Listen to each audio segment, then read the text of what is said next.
Kita lanjutkan. Masih mengenai kriteria seseorang yang dapat dipertanggungjawabkan atas perbuatan pidana yang dilakukan. Yang pertama, orang itu mampu bertanggung jawab. Kemudian yang kedua, sikap batinnya pada saat melakukan perbuatan pidana, yaitu kesengajaan atau paling tidak karena kealpaan.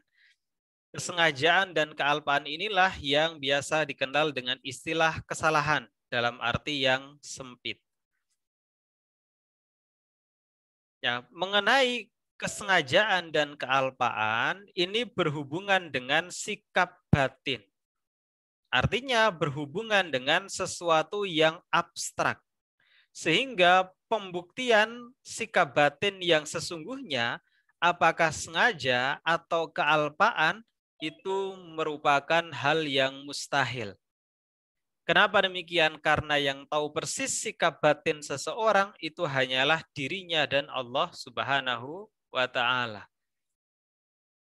Oleh karenanya, dalam menentukan sikap batin sengaja dan kealpaan ini, maka digunakan ajaran normatif skuld begrip atau ajaran kesalahan normatif. Apa maknanya? Menurut ajaran normatif skuld begrip, sikap batin yang dibuktikan bukanlah yang sesungguhnya. Akan tetapi, cukup anggapan dari aparat penegak hukum terhadap sengaja, paling tidak kelalaian seseorang, atau tidak sengaja bahkan lalai sama sekali, pelaku saat melakukan perbuatan pidana. Jadi sekali lagi, untuk membuktikan sikap batin yang sesungguhnya, apakah seseorang itu sengaja atau lalai atau bukan keduanya dalam melakukan suatu perbuatan pidana, itu merupakan hal yang mustahil. Karena yang tahu dengan pasti hanyalah dirinya dan Allah Subhanahu wa Ta'ala. Karena itulah digunakan ajaran normatif skuld begrip, di mana sikap batin yang dibuktikan bukan yang sesungguhnya, akan tetapi cukup anggapan dari aparat penegak hukum apakah seseorang itu sengaja, lalai, atau bukan sengaja ataupun lalai saat melakukan perbuatan pidana. Pertanyaan berikutnya adalah, anggapan dari aparat penegak hukum itu didasarkan pada apa? Ya, anggapan aparat penegak hukum itu harus didasarkan pada fakta-fakta yang menyertai terjadinya perbuatan pidana. Nah, fakta-fakta itu bisa ada 3. Yang pertama antefaktum, yang kedua faktum, dan yang ketiga post factum. Antefaktum ini adalah peristiwa yang terjadi sebelum perbuatan pidana dilakukan. Faktum adalah peristiwa ketika perbuatan pidana dilakukan. Post factum adalah peristiwa setelah perbuatan pidana dilakukan. Jadi dari antefaktum, faktum, post factum nanti bisa disimpulkan apakah seseorang itu sengaja, lalai, atau bukan kedua-duanya dalam melakukan perbuatan pidana. Misalnya, ketika ada seseorang melakukan perbuatan tertentu berupa menusukkan pisau ke bagian perut orang lain, sehingga mengakibatkan pendarahan dan meninggal dunia. Itu merupakan pembunuhan atau bukan? Kalau pembunuhan, maka perbuatannya itu dilakukan dengan sengaja. Kalau tidak sengaja, maka berarti bukan pembunuhan. Dilihat dari antefaktumnya. Sebelum dia melakukan pembunuhan, sebelum dia menghabisi nyawa seseorang, apa peristiwa yang terjadi? Oh, dia sudah berencana memang untuk menghabisi nyawa orang itu. Karena apa? Didasari pada motif balas dendam. Nah, dari antefaktum itu memang Sejak awal seseorang itu punya niatan untuk menghabisi nyawa orang lain. Maka ketika terjadi perbuatan berupa hilangnya nyawa orang lain, bisa disimpulkan sikap batin pelakunya adalah sengaja. Atau dari faktumnya, ketika terjadi perbuatan pidana, dia menusukkan pisau itu berulang-ulang dengan sangat sadisnya kepada orang lain hingga orang lain tersebut meninggal dunia. Nah, dilihat dari faktumnya, orang itu melakukan perbuatan menghabisi nyawa orang lain dengan sengaja.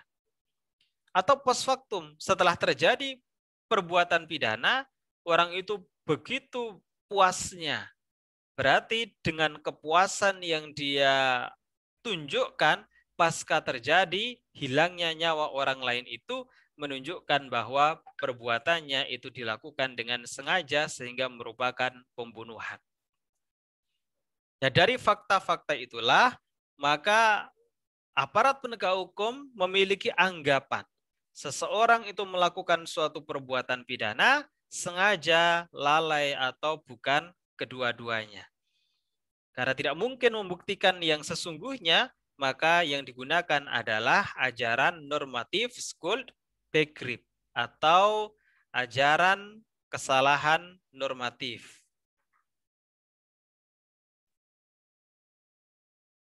Nah, sikap batin seseorang dalam melakukan suatu perbuatan pidana bisa dibagi menjadi dua. Yang pertama, kesengajaan atau dolus. Yang kedua, kealpaan atau kulpa. Bentuk kesengajaan atau dolus itu beraneka ragam. Tapi yang umum itu ada kesengajaan sebagai maksud, kesengajaan sebagai kepastian, kesengajaan sebagai kemungkinan, dolus malus, dan dolus eventualis. Sementara bentuk kealpaan yang umum ada dua, yaitu bewuste culpa atau culpa lata dan on bewuste culpa atau culpa levis. Nah, sekarang kita bahas satu persatu mulai dari sikap batin kesengajaan atau dolus.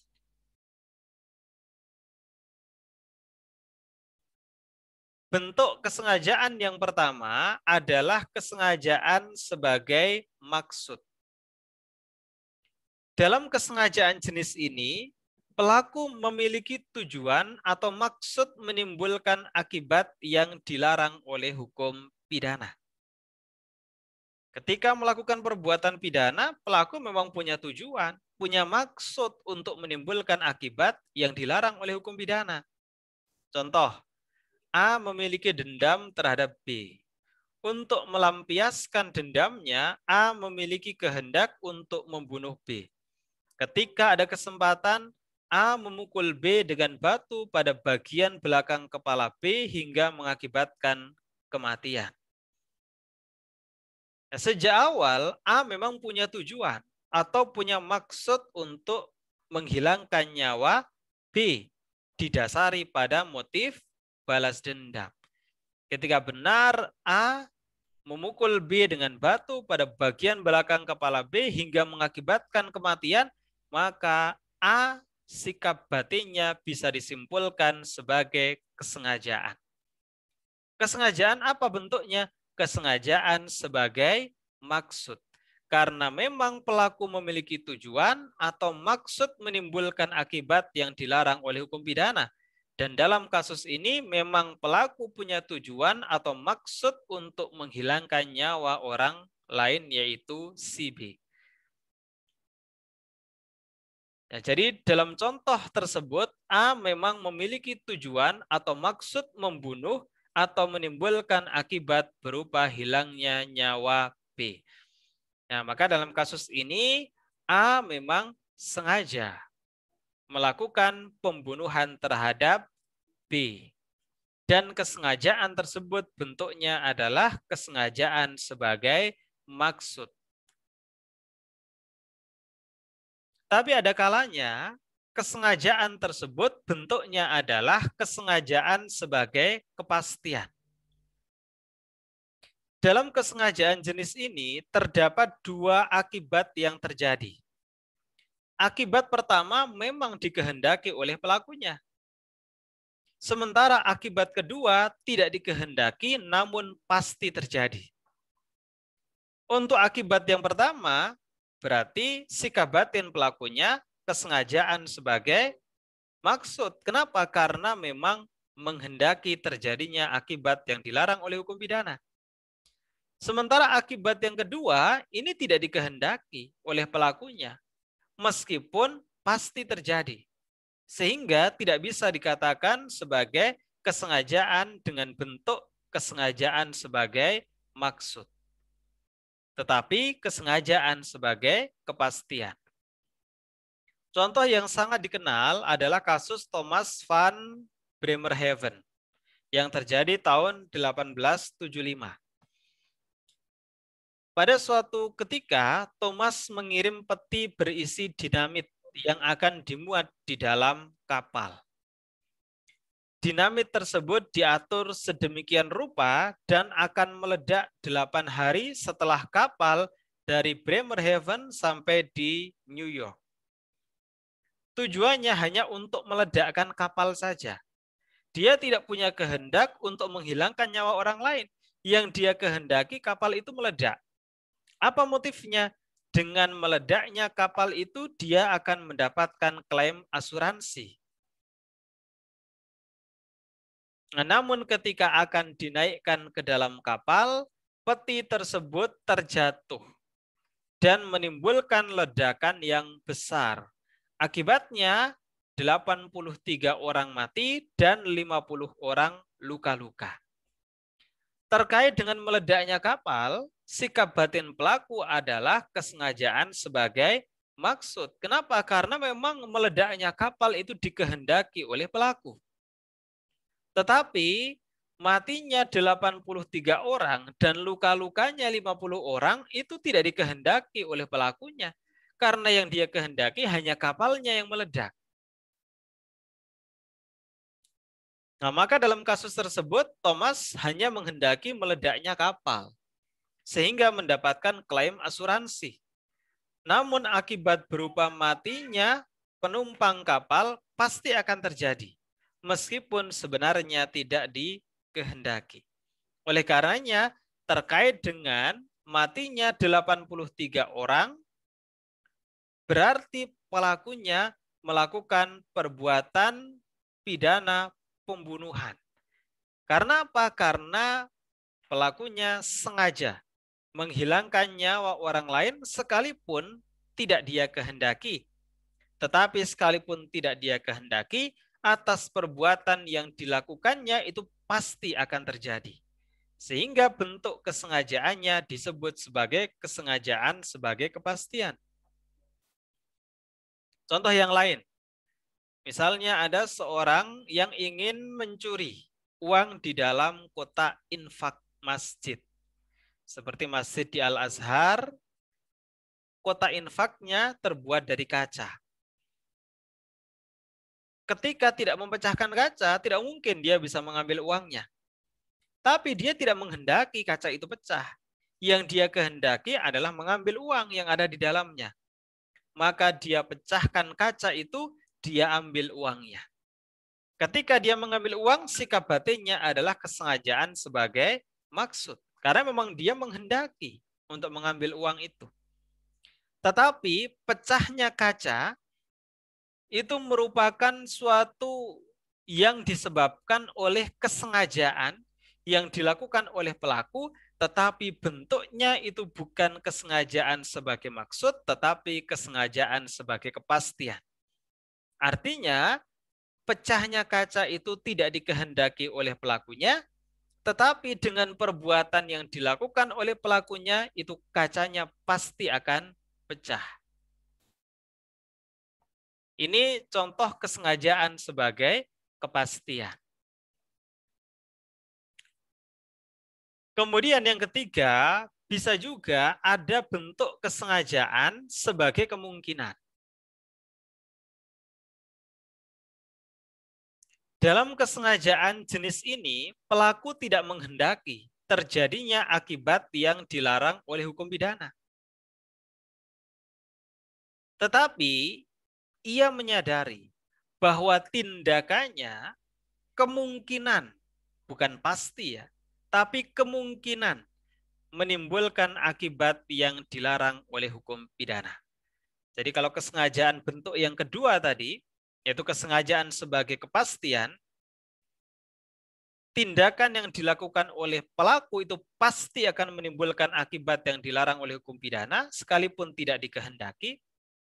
Untuk kesengajaan sebagai kemungkinan, perbuatan pelaku kemungkinan menimbulkan akibat yang dilarang oleh hukum pidana, dan kemungkinan tersebut sejak awal memang disadari oleh pelakunya. Nah, contoh kasus yang sangat terkenal adalah kasus Kuitar Kota Horen tahun 1911. Seseorang tidak menyukai mantri pasar di kota Horen. Kemudian dia membeli kue tar dan membubuhinya dengan racun tikus. Kemudian kue tersebut dikirim ke alamat rumah mantri pasar di kota Horen. Orang tersebut menyadari bahwa mantri pasar itu tinggal di rumah bersama dengan istrinya. Sehingga sejak awal pelaku menyadari ada kemungkinan yang memakan bukan mantri pasarnya, melainkan istrinya yang tinggal serumah dengan mantri pasar itu. Ternyata benar, istrinya yang memakan dan mati. Yang dia inginkan untuk mati siapa? Mantri pasar. Tetapi yang mati siapa? Istri mantri pasar. Nah, sekalipun pelaku tidak menghendaki istri mantri pasar itu mati, tetapi sejak awal pelaku menyadari akan adanya kemungkinan istri mantri pasar itulah yang mati karena memakan roti tar yang sudah dibubuhi dengan racun tikus. Nah, dalam kasus ini, meskipun orang tersebut tidak menghendaki matinya istri mantri pasar, namun sejak awal dia menyadari akan adanya kemungkinan matinya istri mantri pasar atas perbuatan yang dilakukan, yaitu mengirimkan kue tar yang dibubuhi dengan racun tikus. Maka pelaku tetap dianggap melakukan pembunuhan karena sikap batinnya sengaja menghilangkan nyawa orang lain dengan bentuk kesengajaan sebagai kemungkinan.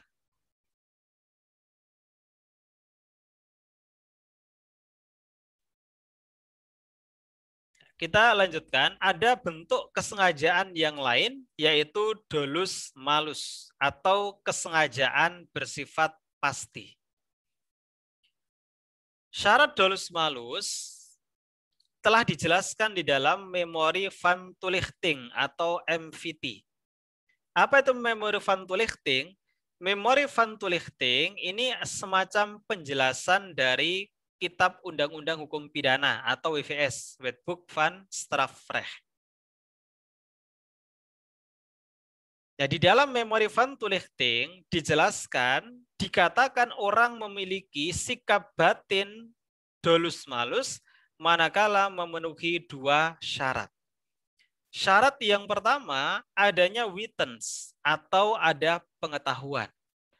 Dalam bahasa Mulyatno disebut dengan Voorstellingsteorie atau teori pengetahuan, di mana keadaan batin pelaku yang secara psikis menyadari atau mengetahui bahwa perbuatan yang dilakukannya adalah terlarang. Jadi unsur pengetahuan. Pelakunya itu tahu, sadar bahwa perbuatannya itu adalah terlarang. Jadi ada witens, ada pengetahuan dari pelaku bahwa perbuatannya itu merupakan perbuatan yang terlarang. Kemudian syarat yang kedua, ada willens atau kehendak. Atau wills teori, teori kehendak. Di mana keadaan batin pelaku bahwa ia benar-benar menghendaki terjadinya perbuatan pidana yang dilakukannya. Jadi ada kehendak atau willens. Jadi syarat yang pertama ada pengetahuan bahwa perbuatan yang dilakukan oleh pelaku merupakan perbuatan yang terlarang. Yang kedua, pelaku memang menghendaki terjadinya perbuatan pidana yang dilakukannya. Maka terkait dengan syarat dolus malus ini biasa dikenal dengan witens and willens, pengetahuan dan kehendak. Jadi dolus malus itu syaratnya pelakunya sadar atau tahu dan memang berkehendak untuk menimbulkan perbuatan atau akibat yang dilarang oleh hukum pidana. Sekali lagi, syarat dolus malus adalah witens and willens atau pengetahuan dan kehendak. Contoh kasus, A merasa cemburu kepada istrinya karena ia menduga berselingkuh dengan B. Karena rasa cemburu, A terbawa emosi. Ia mengambil pisau di dapur dan mendatangi B di rumahnya. Setelah bertemu dengan B, ia tiba-tiba menusukkan pisau ke perut B secara berulang-ulang. Dari kasus tersebut, sikap batin A yang membunuh B merupakan kategori dolus malus. Dengan syarat bisa dibuktikan bahwa ia menyadari bahwa perbuatannya itu memang merupakan perbuatan yang terlarang dan matinya B itu dikehendaki oleh pelakunya. Jadi ada willens and witens. Tetapi menurut para ahli, sikap batin dolus malus ini sudah tidak relevan lagi untuk diterapkan. Kenapa? Karena sudah ada asas fiksi hukum, di mana seseorang ketika melakukan suatu perbuatan yang terlarang, dia sudah dianggap tahu bahwa perbuatannya itu perbuatan terlarang. Ya, karena fiksi hukum itu orang dianggap tahu manakala undang-undang itu sudah dicatatkan di dalam lembaran negara. Maka tidak ada relevansinya untuk membuktikan seseorang itu tahu atau tidak bahwa perbuatannya merupakan perbuatan yang terlarang. Kalau itu tidak dibuktikan, ya berarti hanya ada kehendak.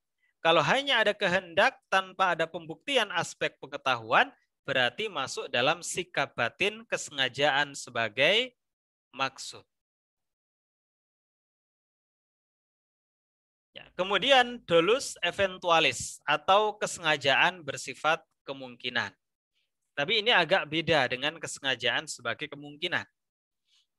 Ada ciri khas dari dolus eventualis. Apa itu dolus eventualis? Sikap batin pelaku meskipun sadar atau mengetahui bahwa tindakannya kemungkinan besar akan menimbulkan akibat yang dilarang oleh hukum pidana. Namun ia tetap melakukannya dengan berpandangan bahwa ini cirinya. Kalaupun terjadi akibat yang dilarang oleh hukum pidana, ya apa boleh buat. Jadi ada kesan dia menyepelekan mengenai adanya kemungkinan yang terjadi akibat perbuatan yang dia lakukan sekalipun dia tidak menghendaki untuk terjadi. Karena terdapat pandangan batin pelakunya yaitu apa boleh buat. Kalaupun kemungkinan itu benar terjadi, maka dolus eventualis ini sering disebut dengan Billigen in Kaufnehmen atau teori apa boleh buat. In Kaufnehmen, apa boleh buat. Ya, sebagai contoh, A menaruh kebencian terhadap B karena perbedaan ideologi yang dianut. Kemudian A mengirimkan paket buku yang di dalamnya ditaruh bom. A menyadari sepenuhnya bahwa ada kemungkinan yang menerima dan membuka paketnya adalah istri atau anaknya. Namun A berpikir, ya kalau toh nanti yang menerima dan membuka itu istrinya atau anaknya, ya apa boleh buat. Sekalipun yang dia kehendaki untuk mati adalah si B. Ternyata benar, yang membuka adalah istri B, kemudian bom meledak dan ia meninggal. Karakteristik dari dolus eventualis adalah sikap batin pelakunya yang menyepelekan terhadap adanya kemungkinan akibat yang terjadi sekalipun dia tidak menghendakinya. Ya kalau toh itu terjadi, sekalipun aku tidak menghendaki, ya apa boleh buat. Nah, itu kurang lebih sikap batin pelaku dolus eventualis.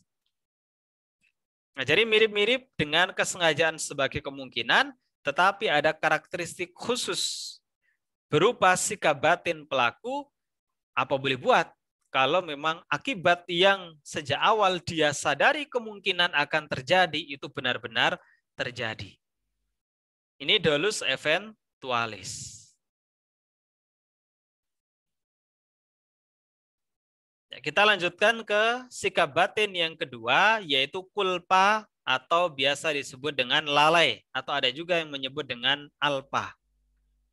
Untuk sikap batin kulpa atau alpa, ini ada dua. Yang pertama, bewuste kulpa, atau biasa dikenal dengan kulpa lata. Dan yang kedua, on bewuste kulpa, atau yang biasa dikenal dengan kulpa levis. Apa itu kulpa lata atau bewuste kulpa? Yaitu sikap batin pelaku yang sesungguhnya ia menyadari bahwa perbuatannya kemungkinan dapat menimbulkan akibat yang dilarang oleh hukum pidana. Tetapi ia tetap melakukannya karena pada saat yang sama ia juga meyakini bahwa akibat tersebut pasti akan dapat dihindarinya.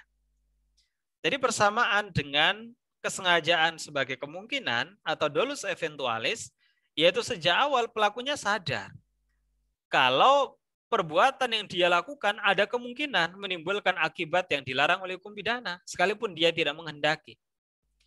Bedanya, orang yang punya sikap batin bewuste kulpa meyakini bahwa akibat tersebut pasti akan dapat dihindarinya. Tapi ternyata tidak. Maka persamaan dengan dolus eventualis atau kesengajaan sebagai kemungkinan, pelaku menyadari bahwa perbuatannya kemungkinan dapat menimbulkan akibat yang dilarang oleh hukum pidana, sekalipun tidak dikehendakinya. Perbedaannya dalam bewuste culpa, setelah terjadi akibat, biasanya ia akan menyesalinya. Karena kan sejak awal dia yakin bisa menghindarkan dari akibat yang kemungkinan itu terjadi. Tapi kalau dolus eventualis, kan sejak awal dia, kalau toh itu terjadi, apa boleh buat? Maka setelah akibat itu terjadi, ya tentunya tidak ada rasa penyesalan. Karena sejak awal dia sudah nggak mau ambil pusing ketika memang itu benar terjadi. Nah, ini contoh penggunaan post factum. Atau setelah terjadinya perbuatan pidana, untuk menentukan sikap batin seseorang pada saat melakukan perbuatan pidana. Nah, biar lebih jelas, maka saya berikan contoh. A telah bekerja sebagai sopir truk puluhan tahun. Pada suatu tengah malam, ia mengendarai truk dengan kecepatan yang sangat tinggi atau di luar kewajaran. Ia sepenuhnya menyadari akan kemungkinan truk yang dikemudikannya menabrak orang atau pengendara lain. Namun ia yakin kemungkinan tersebut dapat ia hindari. Kenapa dia yakin? Karena pengalamannya sebagai sopir truk selama puluhan tahun. Jadi kemungkinan dia menabrak itu sejak awal dia sadari dengan kecepatan yang sangat tinggi itu.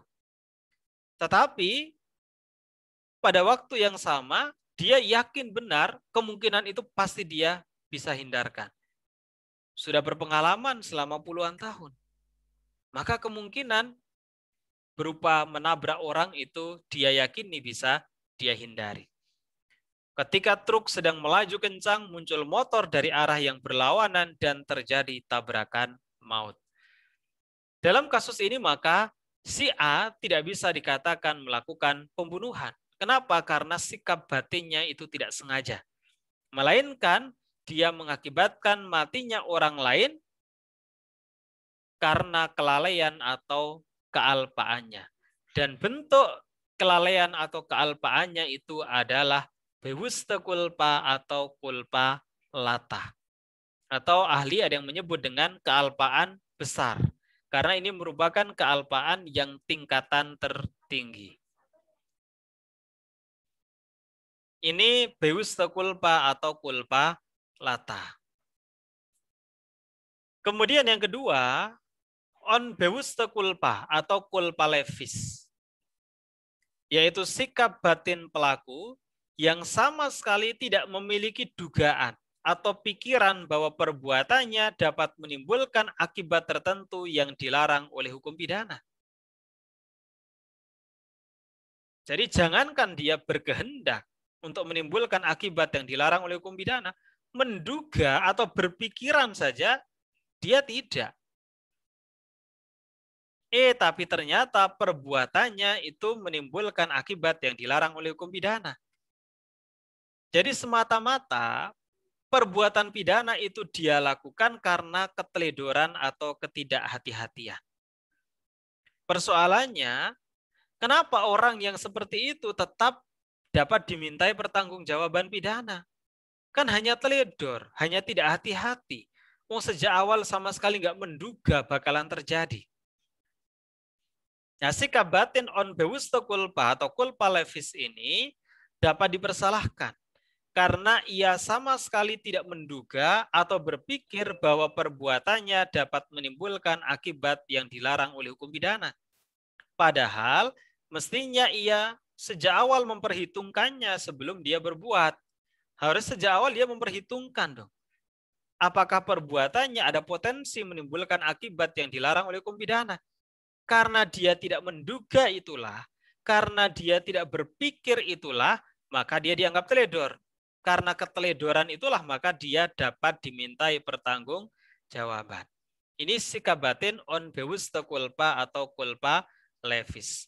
Kenapa? Karena setiap individu berkewajiban untuk selalu berhati-hati, salah satunya berpikir mengenai akibat yang dapat ditimbulkan setiap kali ia berbuat sesuatu. Kalau ia tidak berhati-hati berarti teledor. Karena keteledorannya itulah maka dia tetap dapat dimintai pertanggungjawaban. Contoh kasus, A baru saja membeli mobil baru. Karena senangnya ia mengendarai mobil tersebut dengan mengebut dan ia tidak menyadari bahwa ia merupakan pengendara mobil pemula. Akhirnya A menabrak B yang sedang menyeberang jalan dan B meninggal dunia. Dari kasus di atas, sikap batin A yang mengakibatkan matinya B merupakan kategori on bewusste culpa karena seharusnya ia berpikir bahwa ia merupakan pengendara mobil pemula dan tindakannya yang mengebut dapat membahayakan dirinya maupun orang lain.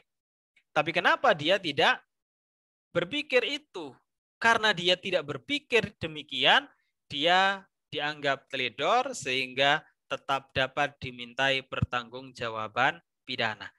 Inilah derajat sikap batin pelaku untuk dapat dijatuhkan pidana yang terendah, yaitu on bewusste culpa.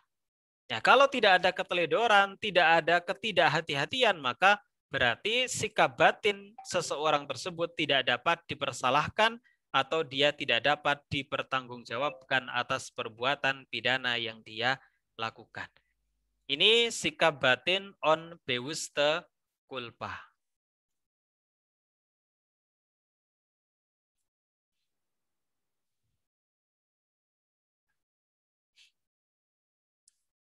Ya, terkait dengan kesengajaan dan kealpaan di dalam rumusan delik atau rumusan perbuatan pidana. Ada kalanya sikap batin kesengajaan atau kealpaan secara eksplisit dicantumkan di dalam rumusan delik. Tetapi ada kalanya juga tidak dicantumkan di dalam rumusan delik. Konsekuensinya, kalau dicantumkan dalam rumusan delik, maka sikap batin, kesengajaan, atau kealpaan tersebut harus dibuktikan. Namun jika tidak dicantumkan, maka dengan terbuktinya unsur-unsur delik, sikap batin berupa kesengajaan, bukan kealpaan, dianggap terbukti dengan sendirinya. Contoh, pasal pencurian 362 KUHP. Barang siapa mengambil barang sesuatu yang seluruhnya atau sebagian kepunyaan orang lain dengan maksud untuk dimiliki secara melawan hukum, diancam karena pencurian. Ada nggak secara eksplisit unsur kesengajaan dalam pasal 362 KUHP ini? Tidak ada. Tetapi si kabaten pelaku pasal 362 ini harus dilakukan dengan sengaja. Artinya si kabaten pelakunya itu harus sengaja. Sekalipun tidak secara eksplisit dicantumkan. Ya, terhadap rumusan delik yang tidak secara eksplisit mencantumkan unsur kesengajaan atau kealpaan ini, maka dengan terbuktinya semua unsur pasal 362 KUHP, barang siapanya terpenuhi, mengambil barang sesuatunya terpenuhi, barang itu seluruh atau sebagian kepunyaan orang lain terpenuhi, maksud untuk dimiliki secara melawan hukumnya terpenuhi. Artinya, dengan terpenuhinya semua unsur pasal 362 ini, maka dengan sendirinya sikap batin kesengajaan itu dianggap terbukti. Sehingga tidak perlu dibuktikan secara tersendiri. Nah, beda halnya dengan kalau dicantumkan secara eksplisit di dalam rumusan delik. Misalnya pembunuhan. Barang siapa sengaja menghilangkan nyawa orang lain, dipidana karena pembunuhan. Harus dibuktikan, sengaja nggak dia menghilangkan nyawa orang lain. Kalau tidak terbukti, maka berarti dia tidak sengaja, tidak bisa dikenakan pasal pembunuhan. Nah, beda dengan pencurian 362 KUHP, nggak ada itu secara eksplisit unsur kesengajaannya. Tetapi karena tidak ada unsur kesengajaan atau kealpaan secara eksplisit dalam rumusan delik, sehingga dianggap perbuatan itu dilakukan dengan sengaja. Mana ada pencurian kok dilakukan karena kealpaan? Tidak ada. Mana ada perkosaan kok dilakukan dengan kealpaan? Tidak ada.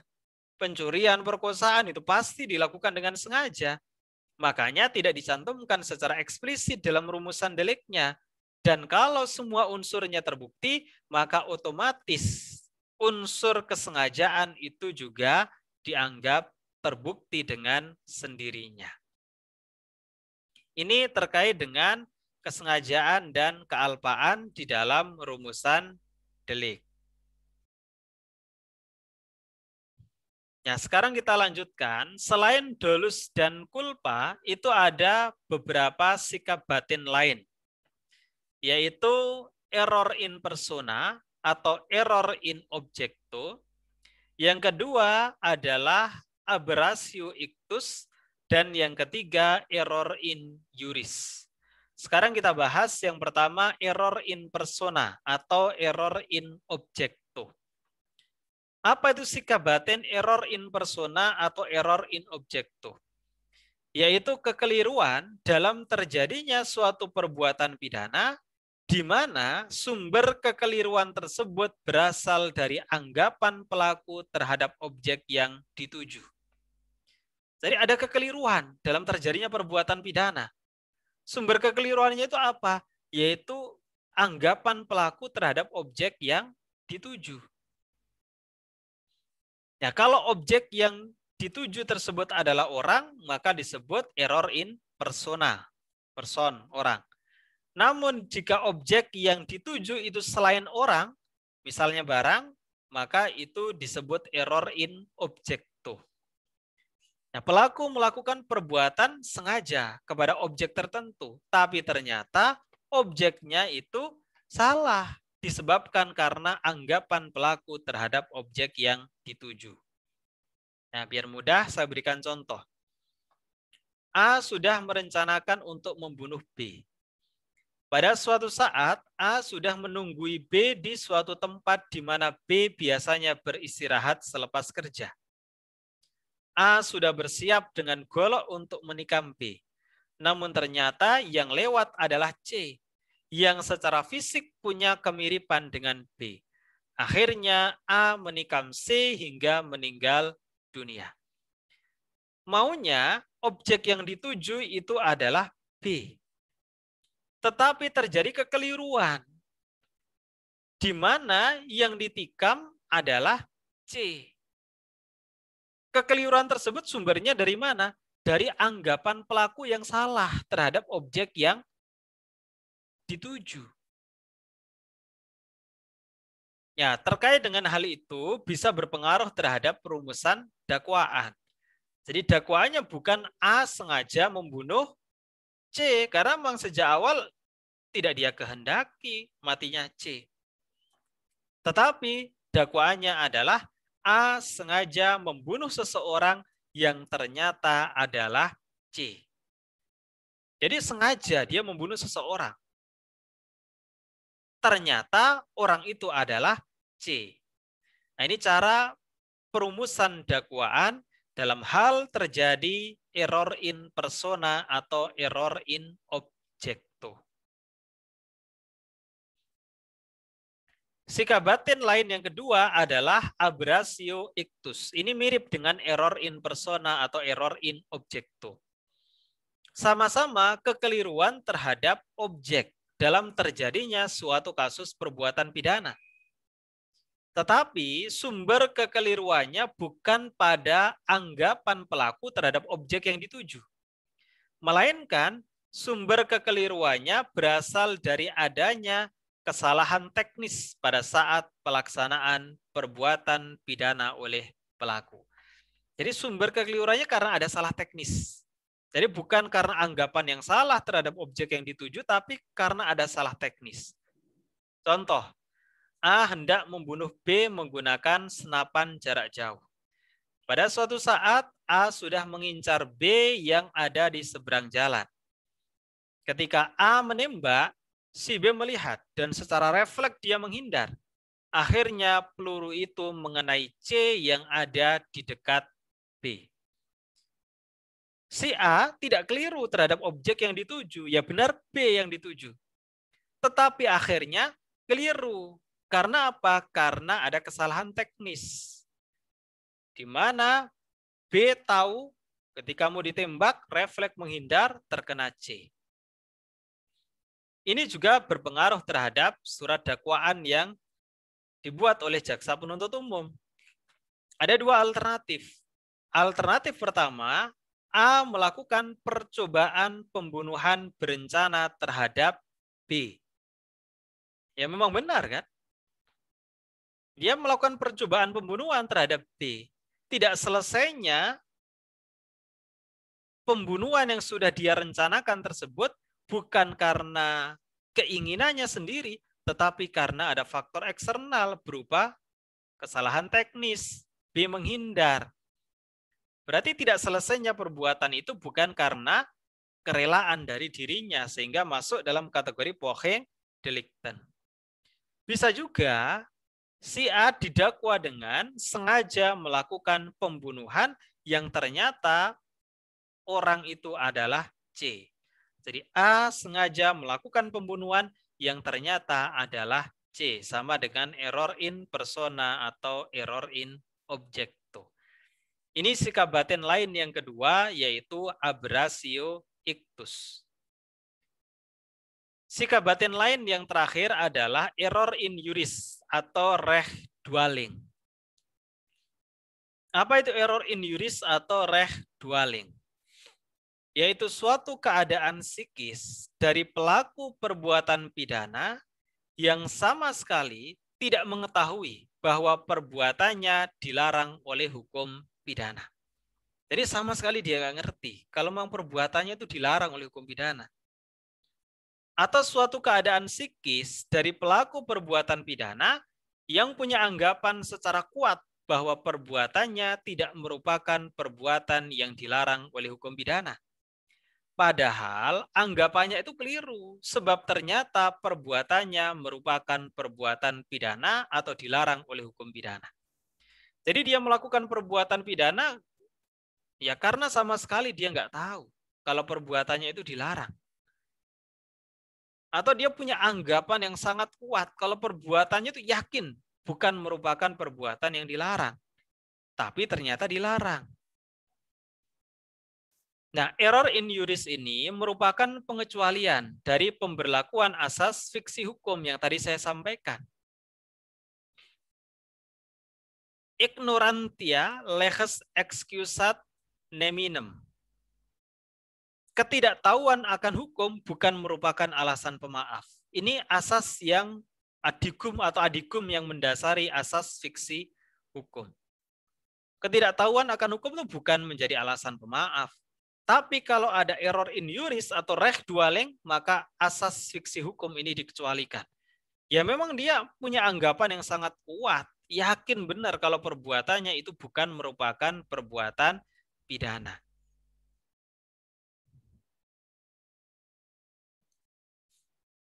Ya, di dalam rancangan KUHP 2015, rech dwelling atau error in juris ini sempat dicantumkan dalam pasal 46 yang berbunyi setiap orang yang tidak mengetahui atau sesat mengenai peristiwa atau keadaan yang merupakan unsur tindak pidana atau berkeyakinan bahwa perbuatannya tidak merupakan tindak pidana, maka tidak dipidana. Tetapi dalam RUU-KUHP versi September 2019, ketentuan ini dihapus sehingga tidak lagi ada ketentuan mengenai error in juris atau rech dwelling.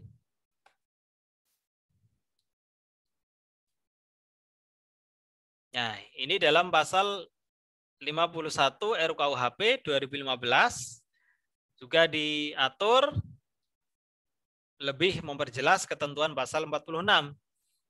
Jadi di ayat 1, setiap orang yang tidak mengetahui atau sesat mengenai keadaan atau peristiwa sebagaimana dimaksud dalam pasal 46 tetap dapat dipidana bila ketidaktahuan, kesesatan, atau keyakinannya itu patut dipersalahkan kepadanya.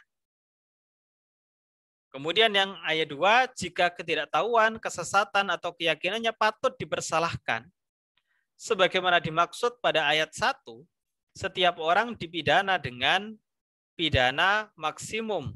Pidananya dikurangi dan tidak melebihi 1/2 atau setengah dari maksimum pidana untuk tindak pidana yang dilakukan. Jadi harus dilihat, dia nggak tahu itu berdasarkan kepatutan bisa dibenarkan atau tidak. Nah, contohnya misalnya ada orang di pedalaman. Sudah menjadi kegiatan sehari-hari, dia memanen hasil dari hutan yang dianggapnya hutan itu adalah milik nenek moyangnya secara turun-temurun. Tapi ternyata menurut undang-undang, hutan yang dia panen hasilnya itu merupakan hutan milik negara. Nah, kalau orang itu memang orang pedalaman, dia tidak sekolah, maka bisa dimengerti adanya error in juris atau rech dwelling, sehingga dia tidak dipidana. Tetapi kalau orang itu sudah kuliah di perguruan tinggi, kan dia sudah melek teknologi. Dia sudah melek ilmu pengetahuan. Sehingga kesesatannya itu menjadi tidak bisa dimaklumi. Atau dia secara kepatutan tetap dapat dipersalahkan atas perbuatannya. Maka adanya error in juris atau rech dwelling ini benar-benar harus dilihat dari bagaimana kondisi seseorang patut atau tidak ketika dia dianggap tidak tahu atau sesat terhadap suatu perbuatan yang mana perbuatan itu merupakan perbuatan pidana. Sementara dia punya anggapan kuat bahwa perbuatannya itu bukan merupakan perbuatan yang dilarang. Tetapi di RUU KUHP tahun 2019 itu ketentuan mengenai rech dwelling atau error in juris ini tidak ada lagi, sehingga tidak secara eksplisit dicantumkan dalam rumusan undang-undang atau RUU Kitab Undang-Undang Hukum Pidana.